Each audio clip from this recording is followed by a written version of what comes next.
दोस्तों, पंचम अध्याय आरंभ करने से पहले आपको बता दे, अगर आपने अभी तक प्रथम, द्वितीय, तृतीय और चतुर्थ अध्याय नहीं सुना है तो उसका लिंक आपको डिस्क्रिप्शन में मिल जाएगा। जाएं और पहला, दूसरा, तीसरा और चतुर्थ अध्याय भी सुने।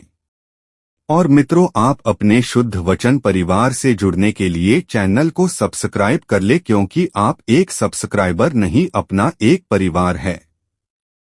सूत जी बोले, हे ऋषियों, मैं और भी एक कथा सुनाता हूँ, उसे भी ध्यानपूर्वक सुनो। प्रजापालन में लीन तुंगध्वज नाम का एक राजा था। उसने भी भगवान का प्रसाद त्याग कर बहुत ही दुख सहन किया। एक बार वन में जाकर वन्य पशुओं को मारकर वह बड़ के पेड़ के नीचे आया।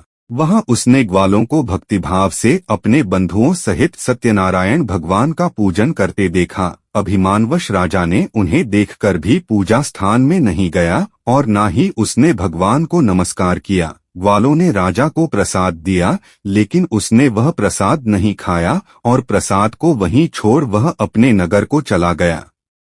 जब वह नगर में पहुंचा तो वहां सब कुछ तहस-नहस हुआ पाया, तो वह शीघ्र ही समझ गया कि यह सब भगवान ने ही किया है। वह दोबारा ग्वालों के पास पहुंचा और विधि पूर्वक पूजा करके प्रसाद खाया तो श्री सत्यनारायण भगवान की कृपा से सब कुछ पहले जैसा हो गया। दीर्घकाल तक सुख भोगने के बाद मरणोपरांत उसे स्वर्गलोक की प्राप्ति हुई।